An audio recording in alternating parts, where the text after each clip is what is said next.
The Christ Letters, with enhanced narration and text. Letter 5.2.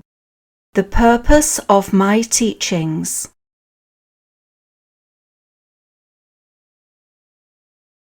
I am here to tell you that when you have purified your consciousness of the gross human thoughts and feelings pertaining to the ego drive, and persevere in meditation and a lifting up of your consciousness to the universal, you will begin to feel the spiritual power invading your mind and eventually your whole body. Therefore, my teachings are exclusively directed at assisting you to open your consciousness to newness of life, vitality, and spiritual power, that you may abandon your old way of limited and dissatisfied living and find a new source of inner joy and fulfillment of your every need. Think about this statement. I have not brought you any shoulds or should nots, or frustrating restrictions you yourselves do not want to impose on yourselves. I have certainly come to tell you how your consciousness forms have life within them and eventually manifest in your world, but I leave it to your good sense to choose the healthy thoughts, the loving actions, and the right path leading to joy and fulfillment when you realize the true nature of creation. I have also come with the full force of my Christ power to help you realize that there are no barriers between you and that which brought you into being. Only those you have created yourselves through ignorance of the laws of existence. I have come to help you remove the barriers by enlightening your present ignorance and teaching you how to open your consciousness, your entire being, to the inflow of that which brought you into being. Therefore, I repeat, in the final analysis, my teachings are exclusively directed at assisting you to open your consciousness to newness of life, vitality, and spiritual power, that you may abandon your old way of limited and dissatisfied living and find a new source of inner joy and fulfillment of your every need.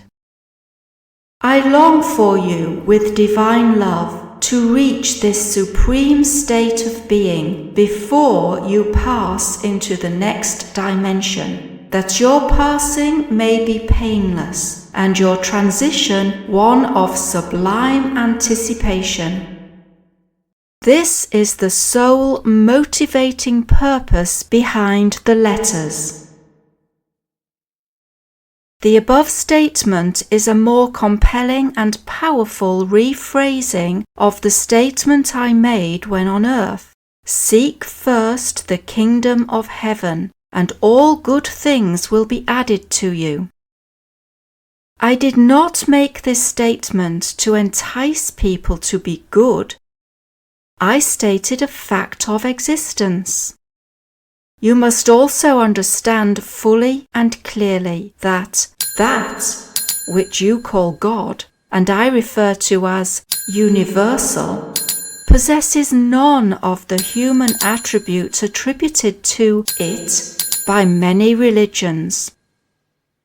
The human characteristics of anger, threats, and punishment, for instance, only pertain to the human condition.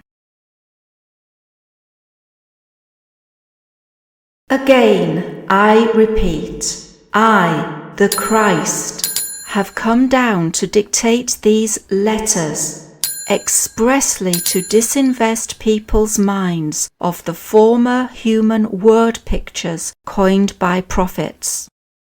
it is my firm intention to replace them with descriptions of the power, the universal consciousness, which really creates, moves within, and supports the visible universe and all other dimensions beyond your present perception and comprehension.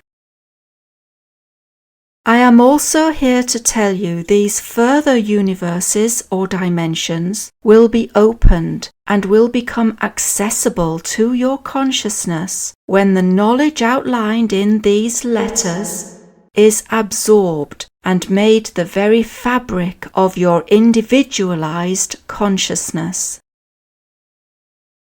Eventually, death will come to mean a happy transition from a limited dimension of existence to a brighter and more powerful one. You will know that when you are adequately spiritually cleansed and the time is ripe to emerge from the capsule of your body, you will leave relieved to be free of physical limitations, to enter a dimension of love and beautiful and wondrous beingness. You will perceive death to be what it can be, really is for enlightened souls, a glorious transition, a gift of greater life, greater creativity, and an experience of ecstatic being you have not yet dreamed of. I also want to make it clear that many people believe that they can live fruitful and fulfilled lives by following the hundreds of various teachers of positive thinking. Changing your consciousness, they say, will change your lives.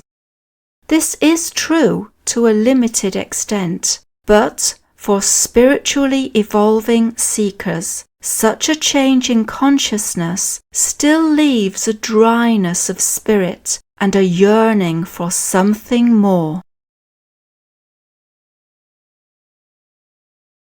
That something more that the soul craves is the true contact and reunion with its source of being. Whilst you may have drawn a certain amount of spiritual growth by following the path of perceiving only the good, the truthful and loving, you remain an entity functioning alone in your own earthbound domain, unassisted by the eternal, infinite, universal.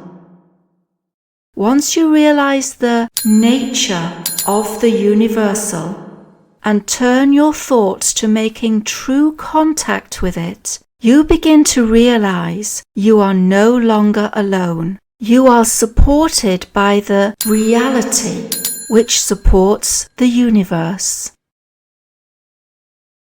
And when I say making true contact with it, I mean that the prayer of supplication for this benefit or that is not making true contact with your source of being. Your prayer is certainly received into the source of being, and an answer is frequently received swiftly, and the need is fulfilled, even as you have asked. But true contact with the source of your being is only experienced when you have sufficiently cleansed your consciousness of the gross human ego drive and have spent some time in meditation and a regular, emotionally powerful reaching out in consciousness to your source, seeking contact and renewal and refreshment of spirit. This is the true purpose behind existence, a constant and mutual reciprocation of communication between the source of all being and creation.